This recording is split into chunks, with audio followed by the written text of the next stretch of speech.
In the month of June, the United States carried out 2 executions, both in Florida, as the state continued its relentless, record-breaking push to clear its death row. Death warrants were signed, last-minute appeals raced all the way to the Supreme Court, and a landmark court ruling shook the entire foundation of how America executes its prisoners. 2 men who had spent decades, in one case more than 30 years, waiting in a cell finally heard the words they had long been dreading: "It's time." But not everyone met that fate. One death row inmate escaped the execution chamber after federal courts made a historic ruling that Alabama's method of nitrogen gas suffocation is cruel and unusual punishment, a decision that didn't just save one man's life, but threw the future of nitrogen hypoxia executions across the entire country into serious doubt. And then there was the execution that made history for a reason nobody expected. At 74 years old, sick, frail, and a decorated Marine Corps veteran, Dusty Ray Spencer became the oldest person ever executed in the state of Florida. Advocates called it a nursing home execution. His lawyers argued he was too old, too ill, and too broken to pose any threat to anyone. The state disagreed. They strapped him to the table anyway. And the first execution of the month? A man who murdered a 5-month-old baby girl, his own girlfriend's daughter, threw her body into a pond, and then spent 30 years insisting his death sentence was unconstitutional. In this video, we're diving deep into every execution that took place in June 2026, and the one that didn't. We'll walk through the brutal crimes that put these men on death row, the victims they left behind, the decades of legal battles, their final meals, their last words, and the courtroom bombshells that will leave you questioning where justice ends and cruelty begins. Some cases feel like justice that was a long time coming. Others will make you sit back and ask whether the system is executing the right people, or just the ones it can. So if you want the full, uncensored truth behind June's executions, the good, the bad, and the deeply disturbing, stay with me until the end. If you're new to this channel, hit like, subscribe, and turn on the notification bell. New videos drop every week. Number 1. Andrew Richard Lukehart. Age 53. State, Florida. Andrew Richard Lukehart has just been executed for the crime he committed on February 25, 1996, when he was 22 years old. The fatal beating of his girlfriend's 5-month-old daughter Gabrielle Hanshaw in their Jacksonville, Florida home. Andrew Richard Lukehart was born on April 10, 1973, in Jacksonville, Florida. Evidence presented at his trial showed that he grew up in a home marked by alcoholism, violence, sexual abuse, mental illness, and profound loss. The dysfunction was deep and documented. His attorneys used every part of it during the sentencing phase, asking the jury to consider the broken environment that had produced the broken man in front of them. What that background cannot explain is the pattern of his abuse and killing. Because Andrew Lukehart had already done this once before Gabby was ever born. On April 14, 1994, Lukehart was in a relationship with another young woman who had an infant daughter named Jillian French. Jillian was 8 months old when Lukehart shook her so violently that she sustained a closed head injury, resulting in seizures that would follow her for the rest of her life, and permanent visual deficits that would never heal. She also suffered a broken arm, 2 broken ribs, a broken leg, and a fractured skull. An 8-month-old baby, broken in multiple places. Lukehart pleaded guilty to felony child abuse. The court sentenced him to 10 months in jail, 4 years of probation, and mandatory attendance at parenting classes and anger management programs. 10 months. For a fractured skull and 4 broken bones on an infant. He served his time, completed some of his probation requirements, and moved on. He found another girlfriend. Her name was Misty Rue. She had 2 young daughters, a 2-year-old named Ashley and a newborn named Gabrielle. Misty Rue did not know about Jillian French. Nobody told her. and Andrew Lukehart moved into her home on Epsom Lane, with her infant daughter sleeping in the next room. By early 1996, Andrew Lukehart was 22 years old and living in Misty Rue's house on Epsom Lane near Normandy Boulevard in Jacksonville. The household included Misty, her father, her uncle, 2-year-old Ashley, and 5-month-old Gabrielle. He was still on probation for what he had done to Gillian French. On the afternoon of Sunday, February 25, 1996, the family had been out running errands together. Misty, Lukehart, Ashley, and Gabby, driving around Jacksonville in Misty's white 1981 Oldsmobile Regency. The temperature outside had climbed to 80 degrees. It felt more like summer than February. When they got back to the house on Epsom Lane, they settled in for the evening. Misty took 2-year-old Ashley, who had been feeling sick, into the bedroom to lie down and rest. Gabby was placed in her playpen, and Andrew Lukehart stayed out in the living area to watch her. Around 4:30 p.m., Lukehart picked Gabby up from the playpen. She had a messy diaper. He walked toward the bedroom where Misty was lying down with Ashley and asked for a clean diaper and baby wipes. Misty told him the baby wipes were in the back den. Lukehart took the clean diaper and carried Gabby to the back den. Misty Rue never saw her daughter alive again. What happened in that back den during the diaper change was this. Gabrielle would not lie still while Andrew was changing her diaper. And Andrew Lukehart, a man who had already shattered an infant's skull 2 years earlier, responded by forcefully and repeatedly pushing the baby's head and neck into the floor. He struck her in the head at least 5 times. A 5-month-old baby. During a diaper change. Because she would not lie still. When it was over, Gabby was dying or already dead. And Andrew Lukehart made a decision. He did not call 911.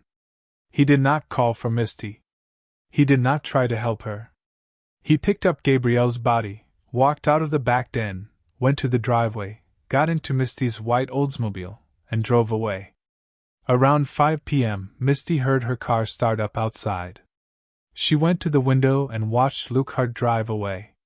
She searched around the house for her baby but couldn't see her. Half an hour later, the phone rang. It was Lukehart. And what he told Misty Rue on that phone call was the beginning of a lie that would consume the next 15 hours and send 50 officers searching through the woods and ponds of 2 counties. He told her that while he was throwing away a dirty diaper near their home, a stranger in a blue blazer had pulled up and snatched Gabrielle right out of his hands. He said he chased the blazer on foot, then in the car. He said he had been pursuing the kidnapper through Clay County, the county just south of Jacksonville, when he ran off the road and crashed on County Road 217.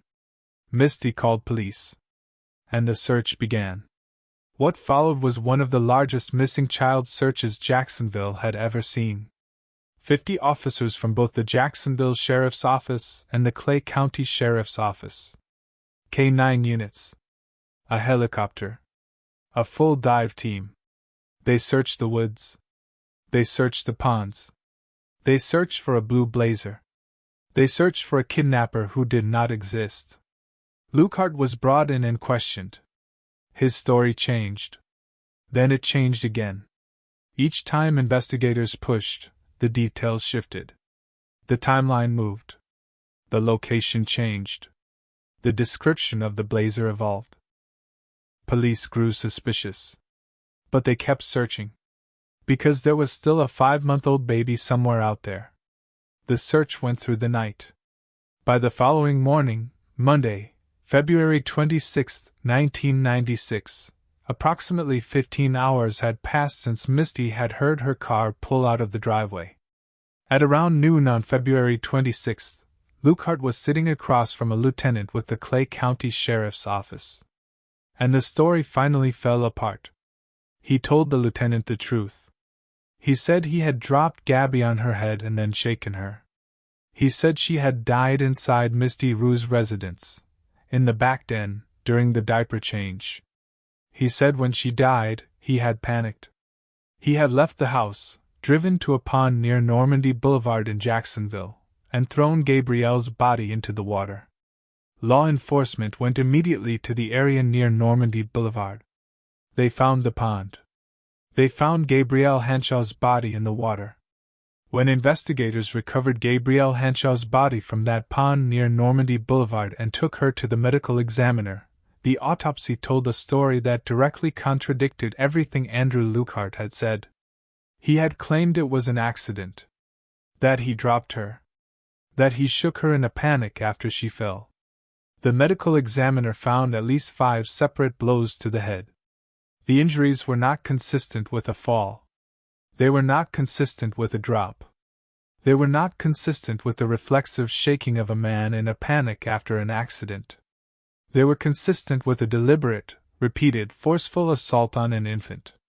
Prosecutors would later argue, and the evidence would support, that Lukehart had forcefully and repeatedly pushed Gabrielle's head and neck into the floor of the back den after she would not lie still during her diaper change. 5 blows. To a 5-month-old baby. On March 7, 1996, 9 days after Gabrielle's body was recovered, Andrew Richard Lukehart was formally indicted on 1 count of first-degree murder and 1 count of aggravated child abuse. He was 22 years old. He was still on probation for the injuries he had inflicted on 8-month-old Gillian French 2 years earlier, when he committed a greater one. The trial took place in Duval County, Florida in February 1997, exactly 1 year after Gabrielle's death. The prosecution was led by Assistant State Attorney Angela Corey, who would later become one of the most prominent prosecutors in Florida's history. Lukehart took the stand in his own defense. He testified that he loved Gabrielle. He did not deny that she died in his care. He did not deny shaking her. But he insisted it was an accident, that he had dropped her, panicked, shaken her, and that everything that followed was the action of a frightened young man who did not know what to do next. His defense attorney argued that if Lukehart was guilty of anything at all, it was negligent manslaughter. Not premeditated murder. Not first-degree murder. Angela Corey stood before the jury and said 7 words that have followed this case ever since. There is nothing negligent about 5 blows to a baby's head. The jury deliberated. They looked at the autopsy findings. They looked at the 5 separate impacts on the skull of a 5-month-old child. They looked at the prior conviction, at Gillian French's fractured skull and broken bones from 1994. And they looked at the 15-hour lie. The blue blazer that never existed. The kidnapper who was never there. The entire search that Lukehart had manufactured to buy himself time while Gabrielle's body sank in a pond near Normandy Boulevard.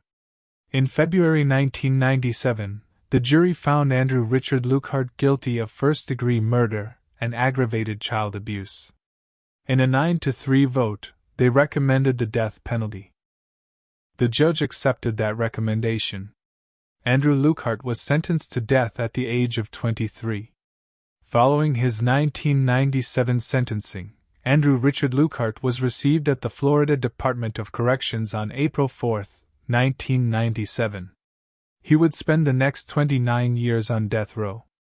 During that time, his attorneys filed multiple rounds of appeals. They argued Miranda violations, that his confession had been improperly obtained. They argued improper jury instructions. They argued insufficient evidence of premeditation. They argued that his childhood, the alcoholism, the violence, the sexual abuse, the mental illness, the profound losses, had never been adequately weighed as mitigating factors. Every court that reviewed his case reached the same conclusion. His conviction and death sentence stood. On May 1, 2026, Governor Ron DeSantis signed Andrew Lukhart's death warrant. The execution was set for June 2, 2026, at 6 p.m. at Florida State Prison near Stark, Florida. His attorneys made their final legal moves in the days before the execution. The Florida Supreme Court rejected the final appeal for a stay. On Monday, June 1, 2026, the day before the scheduled execution, the United States Supreme Court denied Lukhart's final appeal as well. Every door was closed. Lukehart declined a last meal. He received no visitors in the hours before the execution. He did meet with a spiritual advisor, a priest, who would also be present inside the execution chamber when the time came. On the evening of June 2, 2026, it was time. At 6 p.m. on June 2, 2026, the curtain of the execution chamber at Florida State Prison near Stark went up on schedule. Andrew Richard Lukehart was already strapped to the table. The 4 was already in his arm. He was still and calm. At the foot of the table sat the priest who had met with him that day, there to pray over him as he died. When the warden asked Lukehart if he had a final statement, he raised his head. He looked toward a group sitting in the front row of the viewing area. He said, "I'm sorry." And then he recited the Bible verse Luke chapter 23 verse 34. The same words that Scripture says Jesus Christ spoke from the cross during his crucifixion. "Father, forgive them, for they know not what they do." Those were the last words Andrew Richard Lukehart ever spoke. The 3-drug injection began immediately after. Lukehart lost consciousness almost immediately. He did not appear to struggle. He did not appear to feel anything. Andrew Richard Lukehart was pronounced dead at 6:19 p.m. on June 2, 2026. He was 53 years old. Number 2, Jeffery James Lee. Age 49. State, Alabama. Jeffery James Lee has not been executed for the crime he committed in 1998, when he was 21 years old. The robbery and shooting deaths of Jimmy Ellis and Elaine Thompson, and the attempted murder of Helen King, at Jimmy's pawn shop in Orrville, Alabama on December 12, 1998. Jeffery James Lee was born in 1977 in Plantersville, Alabama, a community in Dallas County, one of the poorest counties in one of the poorest states in America. He grew up in chronic poverty. He could not read above a second-grade level. By the time December 12, 1998 arrived, Lee was 21 years old. He had a girlfriend he wanted to buy a ring for. He had a son who was just 2 months old. By every outward account, Lee was a young man from a hard place with very few resources and very little direction. But on the morning of December 12, 1998, Jeffery Lee had not slept. He had been awake all night, drinking alcohol, smoking marijuana, and ingesting cocaine. By the time Saturday afternoon arrived, his body and his mind were running on a combination of substances that would have impaired any person's judgment, let alone a 21-year-old with a second-grade reading level and no structure holding his life together. At some point that morning, Lee decided to go to Jimmy's pawnshop in Orrville. He went with his brother and his cousin. The reason he gave for wanting to go was that he wanted to look at wedding rings for his girlfriend. They walked into the store together. Helen King was behind the counter.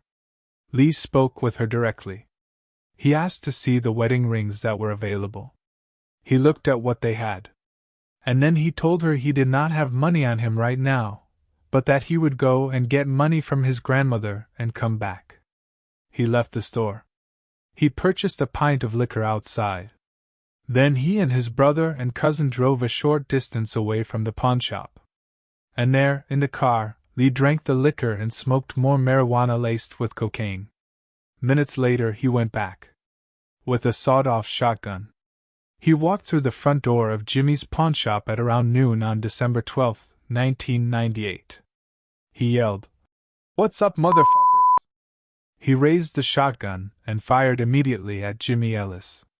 The blast hit Ellis in the arm first. After the first shot, Ellis, 53 years old, mortally wounded, began crawling along the floor, trying to find shelter behind a computer desk. He was looking for somewhere to hide from the man who had just shot him in his own store. Lee turned the weapon on Elaine Thompson. She was on a stool behind the counter. He fired once into her face. She was killed instantly. He then shot Helen King in the hand. She fell to the floor and went completely still. She did not make a sound. She lay there and did not move. Lee turned back toward Jimmy Ellis, still crawling, still trying to find cover, and fired at him again. Twice. The second shot caught Ellis as he struggled behind the computer desk. Jimmy Ellis, the man who had toured with Jerry Lee Lewis and the Oak Ridge Boys, who had worn a mask and made audiences wonder if Elvis was still alive, died on the floor of his own pawn shop in Orrville, Alabama. Lee then moved toward the cash register. He knocked it off the counter. He could not open it. It was secured, wired to the structure of the counter, and no amount of force was going to open it. He left the shotgun on the counter and walked out of the store with his brother and cousin and drove away. He had walked into that store with a weapon, shot 3 people, killed 2 of them, and walked out with nothing. Not the cash register. Not the jewelry. Not a single dollar. He left $900 in the pocket of Jimmy Ellis, which made the murder suspicious and not robbery or theft. The entire thing had been captured on the store's surveillance camera. Every second of it. There was a large television monitor at the entrance of the store, the kind of setup that lets customers see themselves as they walk in, a visible reminder that recording is in progress. Lee had walked past it. Helen King, still lying on the floor pretending to be dead, waited until the car drove away. Then she got up, called 911, walked to the front doors and locked them. Moments later, Lee and the others apparently returned to retrieve their gun and tried to get back inside. The doors were locked. Lee tried to open it several times, but it didn't open. So they drove away for the last time. Lee and his brother and cousin drove to Georgia. They rented a motel room in Noonan, in Coweta County. Later that day, Lee's brother and cousin separated from him, drove back to Alabama, and told law enforcement what had happened. At approximately 4:30 a.m. on December 13, 1998, less than 17 hours after the shooting, law enforcement officers found Jeffery Lee in that Coweta County motel room and arrested him. He signed a written confession shortly after his arrest. In the confession, he wrote that the first shot fired at Ellis had been accidental. He admitted that everything that followed was intentional. The investigation was swift and comprehensive, because the evidence was overwhelming before investigators had even spoken to a single witness. The surveillance camera inside Jimmy's pawnshop had recorded everything. Every shot. Every movement. The faces of the people in that store. The entire sequence of events from the moment Lee walked through the door until the moment he walked back out. It was all there on tape. Helen King had survived and was able to give a detailed first-hand account of everything she had witnessed before going to the floor. She had seen Lee's face. She had spoken with him earlier in the day about wedding rings. She knew exactly what he looked like and exactly what he had done. On March 7, 1999, Jeffrey James Lee was indicted on 2 counts of capital murder and 1 count of attempted murder. The surveillance video, the same footage he had walked past when entering the store, sat in evidence, ready to be shown to a jury. The trial took place in Dallas County, Alabama in the year 2000. Dallas County is in Alabama's Black Belt, a region with a long and documented history of racial injustice. Jeffery Lee is black. Jimmy Ellis, Elaine Thompson, and Helen King were all white. And the prosecutor, during jury selection, used all 21 of his peremptory strikes against black prospective jurors. Every single one. All against black potential jurors. Not one was left on the jury to hear this case involving a black defendant accused of killing white victims in Dallas County, Alabama. Lee could not afford a lawyer. His court-appointed attorney had never tried a capital case before in his life. According to court filings, that attorney did almost nothing to prepare for the trial. The defense argued at trial that Lee had intellectual disabilities, that he functioned at a second-grade reading level, that his mind was not capable of the kind of rational calculation prosecutors were attributing to him. They pointed out the obvious question. Why would a man who had just watched himself walk past a visible surveillance camera proceed to shoot 3 people inside a monitored store? Why would he leave $900 in the pocket of the man he had just shot? Why would he leave without taking a single piece of jewelry? Why would he leave the cash register, the only thing he had come for, sitting on the floor unopened? The prosecutor's answer to all of those questions was simple. The jury should keep the mental retardation claim in mind throughout, and it would explain what happened. He essentially argued that Lee's intellectual disability explained the incoherence of the crime, not that it excused it. The jury convicted Lee of 2 counts of capital murder and 1 count of attempted murder. Then came the sentencing phase. The jury deliberated. And when they came back with their recommendation, it was this: 7 jurors voted to sentence Jeffery Lee to life in prison without the possibility of parole. 5 voted for death. 7-5. A majority of the jury, the 12 citizens of Dallas County who had heard every piece of evidence, said this man should live. Under Alabama law at the time, that vote was only a recommendation. The final decision belonged to the trial judge. And on October 11, 2000, the judge chose death. He overrode the jury's recommendation and imposed the death penalty on a man whose own jury had voted for life. This practice, called judicial override, was abolished by Alabama in 2017 for all future cases. But for the cases that had already been sentenced under it, the sentences stood. Jeffery Lee was one of them. He was 23 years old when he was sent to death row. Following his 2000 sentencing, Jeffrey James Lee was sent to the William C. Holman Correctional Facility in Atmore, Alabama, Alabama's death row. He would spend the next 26 years there. In those 26 years, Lee changed. By his own account, the first years were the darkest. He told CNN in a phone interview from Holman in the days before his scheduled execution, "I had made the worst mistake a person could make, and so for years I struggled with suicidal thoughts." He said he spent a long time unable to face what he had done. "Even now," he said, "it's hard for me to accept that I was capable of something like that." But eventually he found faith. He became a Christian. He took on leadership roles within the prison, as a preacher, as a church teacher, and ultimately as a chaplain and a leader in the Kairos Ministry, a faith-based prison outreach program.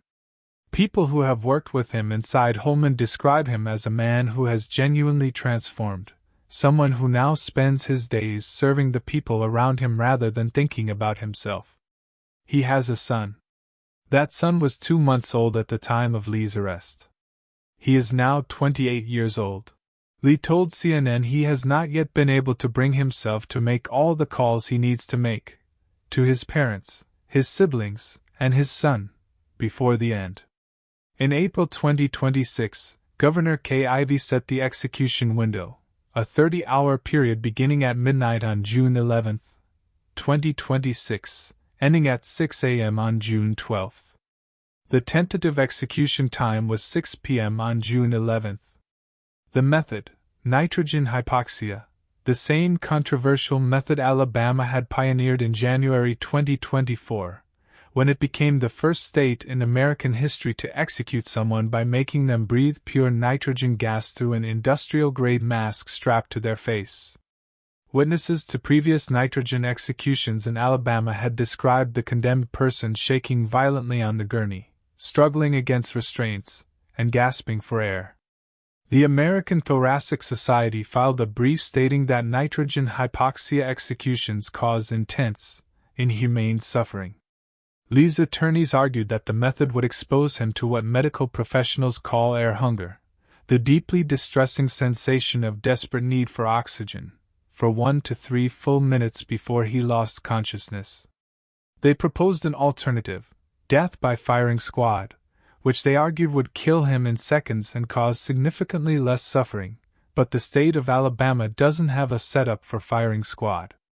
On June 9, 2026, 2 days before the scheduled execution, a federal district judge permanently ordered the state of Alabama from using nitrogen gas to execute Jeffery Lee.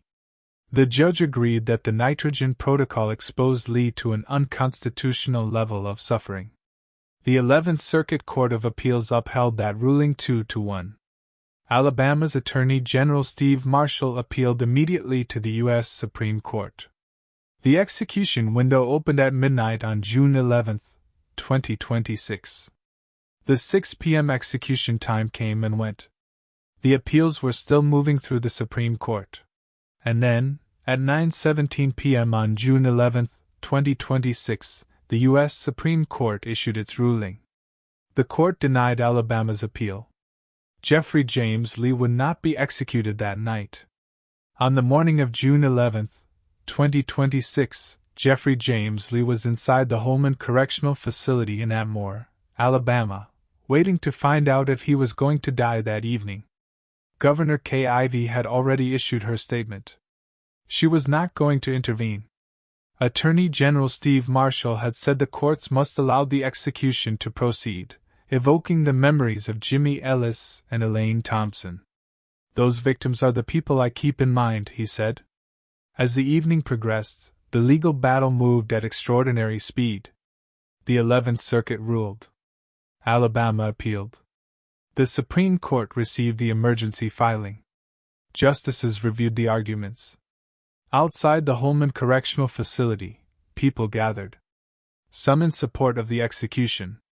Others opposed, holding signs bearing witness. Inside, Lee waited.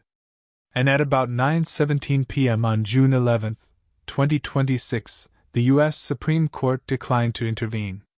Alabama's attempt to use nitrogen gas to execute Jeffery Lee was over, at least for now. Governor Ivey released a statement expressing disappointment. She said she remains committed to ensuring that justice is ultimately served for Jimmy Ellis and Elaine Thompson. Attorney General Steve Marshall said the ruling was a miscarriage of justice, not for us, but for Jimmy Ellis and Elaine Thompson, who Jeffery Lee brutally and senselessly murdered and left on the floor of their place of business. He added that he wants their families to know that we will never stop seeking justice for Jimmy and Elaine. The state of Alabama can still reschedule Lee's execution using a different method. How quickly they will make that decision and give him a new execution date, and what method they will choose, remains to be seen. Jeffery James Lee is still alive. He is 49 years old. He is a prison chaplain who leads church services and counsels other inmates. He has spent 26 years on death row for a sentence that 7 of his 12 jurors voted against. Number 3. Dusty Ray Spencer. Age 74. State, Florida. Dusty Ray Spencer, who was just 39 years old when he murdered his wife Karen Spencer, by stabbing, beating, and blunt force trauma, in the backyard of their Orange County, Florida home on January 18, 1992. Dusty Ray Spencer was born on February 13, 1952, in Pennsylvania. He graduated from Hopewell Area High School in 1972.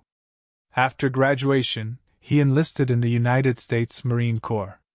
He served for 3 years and was discharged in 1973. After leaving the military, Spencer moved to Florida and married his first wife. But within 4 years of leaving the Corps, by around 1977, he was already in trouble with the law. He was arrested for delivering $1,600 worth of marijuana to an undercover drug agent. It was not the crime of a violent man. Not yet. But it was the beginning of a pattern that would define the next 5 decades of his life, a pattern of making choices that placed his own desires above every other consideration, and of believing that consequences were something that happened to other people. By the late 1980s, Spencer had met Karen. And for a time, while the business was growing and the money was coming in, things were working so well between them. The problem is that for men like Dusty Spencer, everything works until it doesn't. And when it stops working, they find someone to blame. Dusty and Karen Spencer later got married on February 11, 1989. They were both partners in every sense, in life and in business.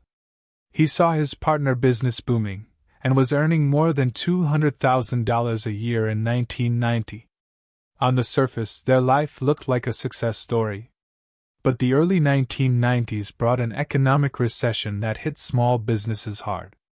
Revenue that had seemed reliable began to dry up. Money that had once been plentiful was suddenly a source of tension. And as the financial pressure increased, so did the arguments. So did the controlling behavior. So did the anger. By late 1990, the disputes were frequent. By early December 1991, Karen had made a decision. She asked Dusty to move out of their home. She told him she wanted a divorce. That request, the most basic assertion of a woman's right to leave a marriage that was no longer safe, is what set everything else in motion. On December 10, 1991, Dusty Spencer confronted Karen about money she had withdrawn from the company's bank account. The argument escalated. And then Spencer did what he had apparently decided he was going to do regardless of how the argument ended. He covered Karen's nose and mouth with one hand. He wrapped his other hand around her throat. He choked her, suffocated her, hit her, and told her directly, in words out loud, so there would be no confusion, that he was going to kill her. Karen called the police. Spencer was arrested. Now here is where this case begins to reveal the systemic failure that Karen Spencer's murder later exposed. From his jail cell the following day, Spencer called Karen. And what he said to her on that call was not remorse. It was not an apology. It was a declaration. When I get out, I'm going to finish what I started. He said this from jail, while he was being held on charges of domestic violence. After choking and threatening to kill his wife, he called her and told her he would kill her. This was reported to the police. It went into the court record. And when a judge reviewed Spencer's bail application, a man who had choked his wife, threatened to kill her, and then called her from jail to repeat the threat, was set at $5,000 bail. $5,000. For a man who had told his wife he would finish killing her. Dusty Spencer was released. Karen made a decision that would haunt the rest of this story. She asked Spencer to come back to the house for the Christmas holidays, for 4 or 5 days. She wanted to give him that time. When Christmas was over, she asked him to leave again. He did. On New Year's Day, 1992, Spencer was out drinking with friends. At some point during that night, he told one of them what he was thinking about. He said he should take Karen out on their boat and throw her overboard. The friend remembered that statement. 2 days later, Spencer told the same friend that Karen had refused to go out on the boat with him. He had already tried one method. She had said no to another. And now he was running out of options. In the early morning of January 4, 1992, Spencer returned to Karen's home. He went to the bedroom and began beating her. Timothy Johnson, Karen's 17-year-old son, Spencer's stepson, was awakened by the sound of his mother's screams. He ran to the bedroom. What he saw when he opened that door would stay with him for the rest of his life. Spencer was on top of Karen on the bed, holding her down and punching her repeatedly in the face with his fist. Timothy tried to intervene, to pull this man off his mother, to stop what was happening. Spencer reached for the clothes iron on the dresser. He grabbed Timothy by the head and struck him with it. Then he struck him again. And again. Despite the boy's screams and pleas, Spencer kept hitting him with the iron. And then he looked at the 17-year-old boy he had just beaten with a household appliance and said, "You're next. I don't want any witnesses." He then told Timothy he was going to ruin his mother's life the way she had ruined his. Timothy fled to his room and grabbed the phone to call police. Spencer followed him into the room, yanked the cord from the wall, and kept hitting Timothy with the iron. Somehow, Karen managed to escape during that moment. She ran to a neighbor's home. Timothy was eventually able to get out too. Both of them were taken to the hospital and treated for their injuries. At the hospital, Karen told her treating physician that Spencer had beaten her with a clothes iron. The physician documented the injuries. They were consistent with exactly what Karen had described. Deputies went looking for Spencer after the January 4th attack. They wanted to arrest him. They could not find him, even though Karen gave them specific information about where he would likely be. But they eventually stopped looking for him. Spencer was not arrested for the January 4th attack. Not that day. Not in the days that followed. He remained free. Somewhere out there, in the homes of friends, moving around while Karen and Timothy recovered from their injuries. A man who had beaten a woman and her teenage son with a clothes iron told the boy he didn't want any witnesses, and torn the phone out of the wall to prevent them from calling for help, walking free because deputies could not locate him. 16 days passed. On the morning of January 18, 1992, Karen Spencer's son Timothy was asleep in their home. He was awakened by his mother's screams again. He grabbed a rifle from his mother's bedroom and ran toward the sound of her voice. He found them in the backyard. Dusty Spencer had Karen on the ground. He was hitting her in the head with a brick. There was blood on her face and blood everywhere. Timothy raised the rifle. He tried to shoot his stepfather to save his mother's life. The rifle misfired. It did not discharge. Spencer, seeing the boy with the weapon, wrenched it from him. He turned back to Karen on the ground. He grabbed the hem of her nightgown and pulled it up, exposing her body to her son, and told her to show Timothy what she had. An act of pure, deliberate humiliation. Something designed not just to hurt Karen, but to degrade and traumatize both of them simultaneously. Then he took her head and slammed it against the concrete wall of the house. Karen begged him. With whatever was left of her voice, strength, and of her breath after the brick and the concrete and the blood, she said one word. Stop. Spencer pulled out a knife. He told Timothy that if the boy tried to carry his mother away, he would use it on him too. Then he stabbed Karen. 5 times. In the chest. The medical examiner would later testify that 2 of those stab wounds, one to the heart, one to the lung, caused the blood loss that killed her. When police arrived, Karen Spencer was on the ground. She was dead.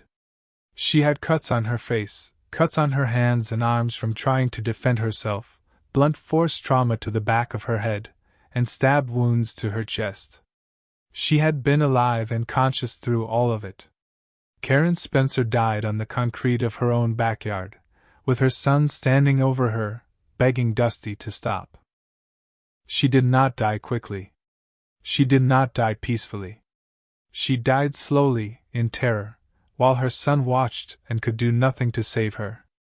On January 20th, 1992, 2 days after the murder, Polk County deputies tracked Spencer to the home of one of his friends, where he had gone after leaving the scene.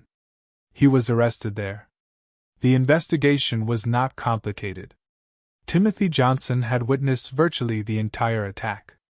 Additionally, there were Karen's prior police reports, the December 10th choking incident, the January 4th iron attack, which documented a pattern of escalating violence.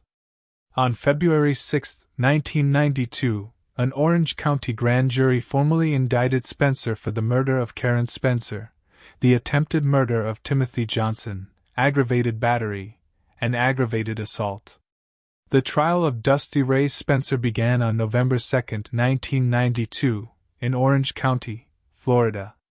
Spencer was convicted on all charges.